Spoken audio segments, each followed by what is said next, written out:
Praise the Lord. आप सबको जय मसीह की। मैं परमेश्वर का धन्यवाद देता हूँ आज की सुबह दिखाने के लिए। एक और दिन परमेश्वर ने हम सबके जीवन में जोड़ दिया। हम परमेश्वर को कोटि कोटि धन्यवाद दें। एक नया संदेश लेकर मैं आपका दोस्त पास्टर राज मैसी आपके सम्मुख उपस्थित हूँ। और आज का संदेश हमारी बॉडी से, हमारे शरीर से, हमारे जीवन से रिलेटेड है। 3 चीज़ें हैं जो हमें विचलित करती हैं, हमें परेशान भी करती है और हमारे लिए ज़रूरी भी है। तो इन तीनों बातों पर आज ध्यान देंगे। और ये तीनों चीज़ें हैं तन, मन और धन। इस पर आज विचार करेंगे। बाइबल इस विषय में क्या बताती है, इन तीनों बातों के विषय में क्या बताती है। तन के बारे में यानी कि शरीर या बदन, इसके विषय में, या बॉडी, इसके विषय में बाइबल क्या बताती है। और मन यानी कि हमारे विचार, हमारी सोच, इसके विषय में बाइबल क्या कहती है। और धन, पैसा, इसके विषय में बाइबल क्या कहती है। तो आज इन बातों पर गौर करेंगे। तो बने रहिएगा मेरे साथ, पूरा संदेश सुनिए और इस वचन को शेयर जरूर कीजिएगा, क्योंकि ये तीनों बातें हर एक मनुष्य के लिए, चाहे वो किसी भी पंथ का हो, किसी भी कैटेगरी का हो, स्त्री हो, पुरुष हो, बुजुर्ग हो, बच्चा हो, कोई भी हो, उसके लिए ये वचन बहुत ज़रूरी है। क्योंकि हमें सीखना है। सीखने की कोई उम्र नहीं होती। मैं भी आज सीखता हूँ, इस उम्र में भी मैं सीखता हूँ। तो अगर हम सीख रहे हैं तो बहुत अच्छी बात है। हम बहुत आगे बढ़ेंगे, प्रभु में उन्नति करेंगे और तरक्की करते चले जाएंगे। तो आज कुछ सीखने की बातें हैं, इन पर ध्यान दीजिएगा और गौर कीजिएगा और इस पर ऐसा ही करने का प्रयास कीजिएगा। Praise the Lord. और ट्रूपर्स में आज का सवाल बहुत आसान है। जानते हैं तो ज़रूर कमेंट्स में लिख दीजिएगा, नहीं तो डिस्क्रिप्शन में आपको इस सवाल का जवाब मिल जाएगा। सवाल ये है कि कौन सा चेला था यीशु मसीह का जिसने यीशु मसीह के ऊपर विश्वास नहीं किया। कौन सा चेला था यीशु मसीह का जिसने यीशु मसीह के ऊपर विश्वास नहीं किया। पतरस नहीं है, उसने तो अल्प विश्वास किया था। लेकिन कौन सा वो चेला है, अगर जानते हैं तो कमेंट्स में लिख दीजिए, नहीं तो डिस्क्रिप्शन में आपको इस सवाल का जवाब मिल जाएगा। Praise the Lord. आइए एक छोटी सी प्रार्थना करेंगे, उसके बाद आज के वचन में हम चलते हैं। जीवित और महान दयालु पिता परमेश्वर, मैं तेरा धन्यवाद देता हूँ आज की सुबह दिखाने के लिए और विनती करता हूँ प्रभु, आज के वचन को भी शेयर करने में मेरी मदद सहायता कर। मेरे होठों को, मेरे दिल दिमाग को छूकर ब्लेस कर। मेरी आत्मा और मेरा शरीर तेरे ही कब्जे में रहे प्रभु, ताकि बोलने वाला मनुष्य नहीं बल्कि तेरा आत्मा हो। जितने भी लोग इस वचन को देख रहे हैं, सुन रहे हैं, सब पर आशीष बोलता हूँ प्रभु जी। हर एक सुनने वाले को प्रभु जी, सुनने के लिए कान, ग्रहण करने वाला हृदय और समझने के लिए बुद्धि देना मेरे प्रभु जी। प्रभु जी, हर एक जन के घर से दुख, बीमारी, चिंता, परेशानियां, दुख, तकलीफें, लड़ाई झगड़े, तफरके, मनमुटाव, तलाक, बांझपन, नशा, कर्जा, बेरोजगारी, कमी घटियां और बुरी बीमारियों को अपने सामर्थी नाम के द्वारा दूर कर दे मेरे प्रभु। जो लोग खो गए हैं, घरों से चले गए, उन्हें वापस लेकर आ प्रभु, ताकि उन घरों में आनंद मनाया जाए। अपने बच्चों को भला चंगा रख, सुरक्षित रख प्रभु, और अपनी महिमा के लिए इस्तेमाल कर प्रभु। यीशु के नाम से मांगता हूँ, आमीन। Praise the Lord. तो आइए आज के इस अद्भुत संदेश को हम शुरू करेंगे। सबसे पहले हम देखते हैं 3 चीज़ों के विषय। मैंने आपको बताया शुरू में ही, तन, मन और धन। सबसे पहले हम देखेंगे धन के बारे में। धन के विषय में बाइबल हमें क्या बताती है। तो आइए देखेंगे पहला तीमुथियुस 6 अध्याय 9 और 10 पद। देखिए यहाँ पर परमेश्वर का वचन क्या कहता है। पहला तीमुथियुस 6 अध्याय उसका 9 और 10 पद यहाँ पर लिखा है, पर जो धनी होना चाहते हैं वे ऐसी परीक्षा और फंदे और बहुतेरे व्यर्थ और हानिकारक लालसाओं में फंसते हैं, जो मनुष्यों को बिगाड़ देती हैं और विनाश के समुद्र में डुबो देती हैं। जो धनी होना चाहते हैं, मतलब एक्स्ट्रा पैसा हमारे पास आ जाए, हम ये भी कर लें, वो भी कर लें, अपनी सारी शारीरिक इच्छाओं को पूरा कर लें, सारी सांसारिक जो चीज़ें हैं, भौतिक वस्तु, उनको हम हासिल कर लें। यहाँ पर परमेश्वर का वचन धन के विषय में हमें सतर्क कर रहा है, चौकस कर रहा है। वो कहता है कि पर जो धनी होना चाहते हैं वे ऐसी परीक्षा और फंदे और बहुतेरे व्यर्थ और हानिकारक लालसाओं में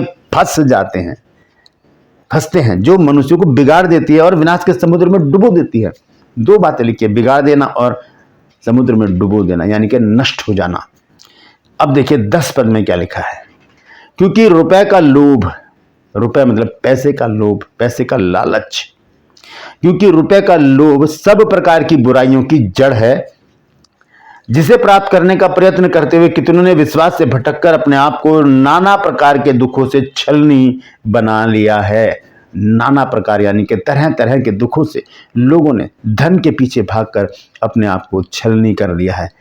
अपने आप को ऐसा बना लिया है कि धन के बिना उनका मन कहीं लगता ही नहीं है।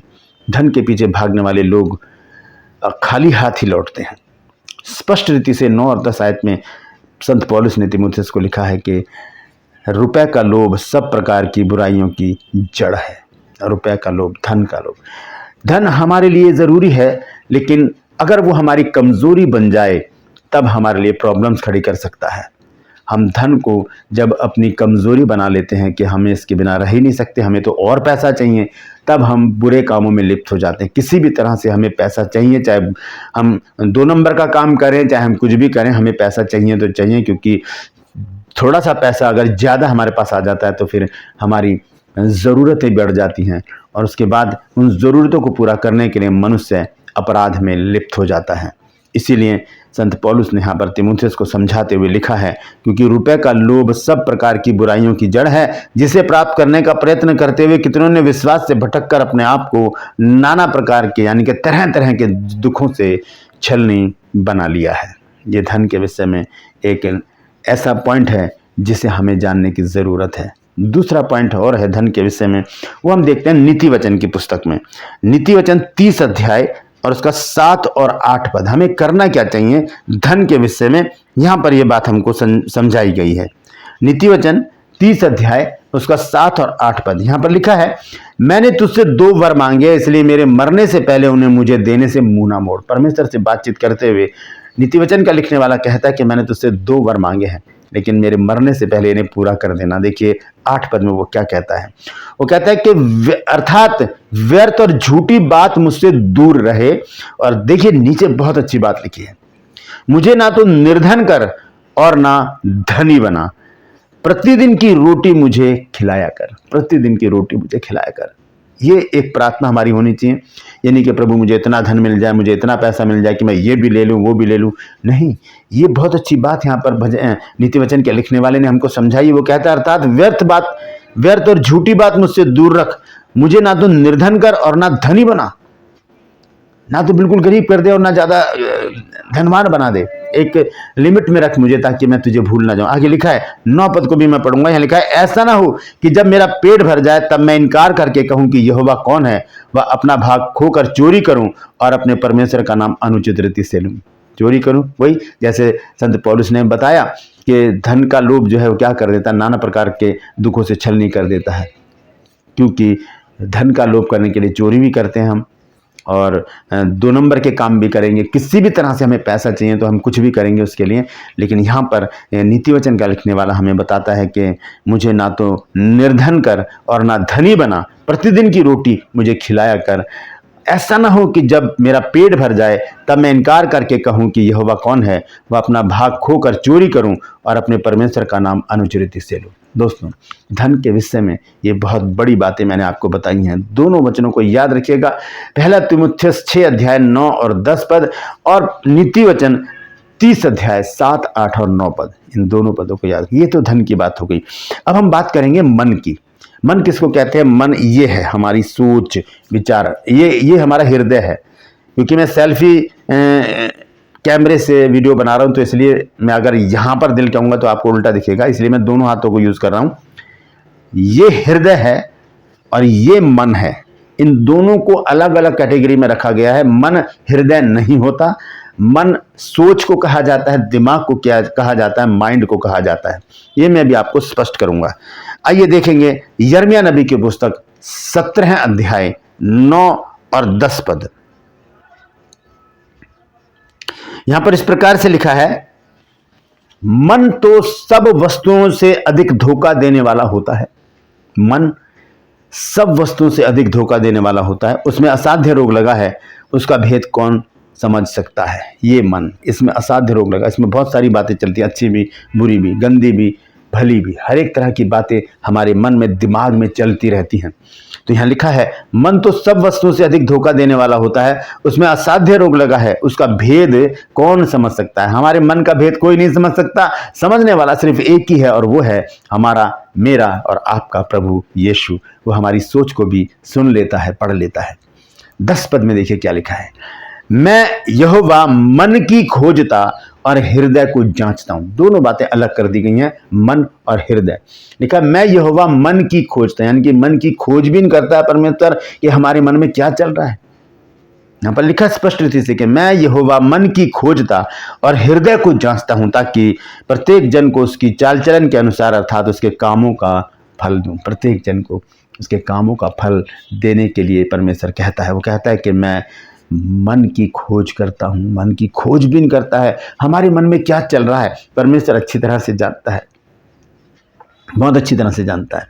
इसीलिए हम जब सोचते हैं चाहे अच्छा या बुरा, उसके विषय में मैं आपको बता दूं, प्रभु हमारी उस सोच को सुन लेता है। हम देखेंगे मत्ती रचित सुसमाचार उसका 9 अध्याय और उसका 3 पद, देखिए क्या लिखा है वहां पर, ध्यान से सुनिएगा। 3 और 4 पद, मत्ती रचित सुसमाचार 9 अध्याय 3 और 4, ध्यान से सुनिएगा, ये समझने वाली बात है। और देखो कई शास्त्रियों ने सोचा, ये सोच रहे हैं, मुंह से नहीं बोल रहे हैं, ये मन में सोच रहे हैं, ठीक है। लिखा है कई शास्त्रियों ने सोचा कि ये तो परमेश्वर की निंदा करता है, ये मन में सोच ही रहे हैं, अभी इन्होंने मुंह से कुछ बोला ही नहीं है। लेकिन 4 पद में देखिए क्या बात लिखी है। लिखा है यीशु ने उनके मन की बातें मालूम करके कहा कि तुम लोग अपने अपने मन में बुरा विचार क्यों कर रहे हो। सुन लिया, सुन लेगा यीशु। अच्छा सोचेंगे तब भी, बुरा सोचेंगे तब भी वो हमारे मन की बातों को सुन लेगा, क्योंकि वो हमारी मन की क्या करता है, खोजबीन करता है, मन की खोजबीन करता है और हृदय को जांचता है, ताकि प्रत्येक मनुष्य को उसके काम, उसके चाल चलन के अनुसार बदला दे। इसका दूसरा पॉइंट हम देखेंगे नीति वचन में, नीति वचन 4 अध्याय और उसका 23 पद। यहां पर लिखा है सबसे अधिक अपने मन की रक्षा कर, क्योंकि जीवन का मूल स्रोत, बेस, जड़ यही है, यहीं से सब कुछ होता है, यहीं से बीमारियां लगती हैं, यहीं से ही हम दूर दूर तक घूम कर भी आ जाते हैं, अमेरिका तक चले जाते हैं और वापस घर में भी आ जाते हैं। कहां से, यहां से। और पता नहीं क्या क्या हम यहाँ इस जगह में बैठकर हम पता नहीं क्या क्या करते हैं। तो लिखा है सबसे अधिक अपने मन की रक्षा कर, क्योंकि जीवन का मूल स्रोत यही है। यहीं से अगर हम अच्छी बातें सोचेंगे तो हमारा जीवन अच्छा गुजरता चला जाएगा, बुरी अगर सोचेंगे तो हम बुराइयों में लिप्त होते चले जाएंगे, और फिर हमारा कोई भी ऐसा स्थान नहीं होगा हमारे लिए कि हम वहाँ पर टिक सकें। वहाँ पर परमेश्वर भी हमको नहीं मिलेगा, ना लोग हमें मिलेंगे। तो यहाँ पर लिखा है कि सबसे अधिक अपने मन की रक्षा कर, क्योंकि जीवन का मूल स्रोत यही है। Praise the Lord. हमने धन के बारे में जान लिया, हमने मन के बारे में जान लिया, अब हम देखेंगे तन के बारे में, शरीर के बारे में, बॉडी के बारे में। आइए सबसे पहले हम देखेंगे रोमियो की पत्री 8 अध्याय और उसका 6 पद। यहां पर इस प्रकार से लिखा है शरीर पर मन लगाना तो मृत्यु है, परंतु आत्मा पर मन लगाना जीवन और शांति है। शरीर पर मन लगाना यानी कि अपने शरीर पर ज़्यादा ध्यान देना, उसे ज़्यादा महत्व देना, इसके विषय में लिखा है कि शरीर पर मन लगाना तो मृत्यु है, परंतु आत्मा पर मन लगाना जीवन और शांति है। और 7 पद में देखिए क्या लिखा है, क्योंकि शरीर पर मन लगाना तो परमेश्वर से बैर रखना है, क्योंकि ना तो परमेश्वर की व्यवस्था के अधीन है और ना हो सकता है। शरीर पर मन लगाना परमेश्वर से बैर रखना है। और इसी विषय पर कुरिन्थियों को जब लिखता है, पहला कुरिन्थियों और उसका 2 अध्याय और उसका 14 पद जब हम पढ़ते हैं तो वहां पर संत पौलुस ने देखिए क्या लिखा है। पहला कुरिन्थियों 2 अध्याय और उसका 14 पद, यहां पर लिखा है परंतु शारीरिक मनुष्य परमेश्वर की आत्मा की बातें ग्रहण नहीं करता, क्योंकि वे उसकी दृष्टि में मूर्खता की बातें हैं, और ना वह उन्हें जांच सकता, क्योंकि उनकी जांच आत्मिक रीति से होती है। उनकी जांच आत्मिक रीति से होती है। तो शरीर और आत्मा दोनों एक दूसरे के विरोधी हैं। हम पढ़ सकते हैं गलातियों 5 के 19 आयत से आगे कि शरीर आत्मा के विरोध में और आत्मा शरीर के विरोध में लालसा करते हैं। तो शरीर पर मन लगाना तो मृत्यु है, और आत्मा पर मन लगाना जीवन और शांति है। ये बात हमें समझाई गई है इस वचन में। अब देखिए इसका प्लस पॉइंट क्या आता है। पहला यूहन्ना 2 अध्याय 15 और 16 पद क्या कहता है। यूहन्ना इन पदों को लिखते हुए, पहला यूहन्ना 2 अध्याय 15 और 16 पद में पढ़ रहा हूं। देखिए यहां पर क्या लिखा है। यहां लिखा है कि तुम ना तो संसार से और ना संसार में की वस्तुओं से प्रेम रखो। तुम ना तो संसार से और ना संसार में की वस्तुओं से प्रेम रखो। यदि कोई संसार से प्रेम रखता है तो उसमें पिता का प्रेम नहीं है। अगर हम संसारिक हैं, संसार से प्रेम रखते हैं, तो उसमें परमेश्वर का प्रेम नहीं है। और लिखा क्योंकि जो कुछ संसार में है, अर्थात शरीर की अभिलाषा और आंखों की अभिलाषा और जीविका का घमंड वे पिता की ओर से नहीं परंतु संसार की ओर से है। शरीर की अभिलाषाएं परमेश्वर की ओर से नहीं हैं, वो संसार की ओर से है। संसार हमें इसमें लिप्त कर लेता है, हमें उसमें फंसा देता है और हम इसी में फंसे रहते हैं। दोस्तों, ये तीनों चीज़ें हमारे लिए बहुत महत्वपूर्ण हैं। हमारा तन, हमारा मन और धन, ये बहुत ज़रूरी हैं, ये हमारी ज़रूरतों की चीज़ें हैं। लेकिन अगर इन पर हम ज़्यादा फोकस रखेंगे, इन पर ज़्यादा महत्व देंगे इन चीज़ों पर, तो हमें ये बिगाड़ देंगे। ना तो हम परमेश्वर के रहेंगे, ना हम संसार के रहेंगे। हम एक एकाकी जीवन जिएंगे और हो सकता है कि हमें परमेश्वर की दृष्टि में घृणित होना पड़ जाए। Praise the Lord. तीनों बातों को याद रखिएगा, धन, मन और तन। इन तीनों बातों को हमारे जीवन में किस तरह से वचन में समझाया गया है, इन बातों को समझना मेरे और आपके लिए बहुत ज़रूरी है। Praise the Lord. परमेश्वर इन वचनों के द्वारा हम सबको आशीष दे। यदि आज आपने कुछ नया सीखा है तो कमेंट्स में ज़रूर लिखिएगा और इस वचन को शेयर ज़रूर कीजिए, बहुत से लोगों तक पहुँचाइए ताकि बहुत से लोग इन बातों को जान सकें। ट्रू पल्स में आज का सवाल बहुत आसान है कि यीशु मसीह के 12 चेलों में वो कौन सा चेला था जिसने यीशु मसीह के ऊपर विश्वास ही नहीं किया? जानते हैं तो कमेंट्स में लिख दीजिए, नहीं तो डिस्क्रिप्शन में आपके सवाल का जवाब मिल जाएगा। मैं आपसे गुजारिश करता हूँ, मेरे इन चैनल्स को सब्सक्राइब कीजिए, बेल आइकन को दबाइए ताकि नोटिफिकेशन आपके पास पहुँचे, नया वीडियो, नई जानकारी बिना व्यवधान के आपके पास पहुँच जाए। मेरे वीडियोज़ को लाइक कीजिए, शेयर कीजिए और कमेंट्स बॉक्स में आकर मुझसे ज़रूर बातचीत कीजिए। Praise the Lord. परमेश्वर आप सबको आशीष दे। आज के लिए बस इतना ही। फिर मिलूंगा एक नए संदेश के साथ, एक नया वीडियो लेकर। तब तक के लिए मुझे इजाज़त दीजिए, लेकिन अपना और अपनों का ख्याल रखिए और ध्यान रखिए, तन, मन और धन हमारे लिए महत्वपूर्ण है, लेकिन ज़्यादा फोकस इन पर ना रखें। Praise the Lord.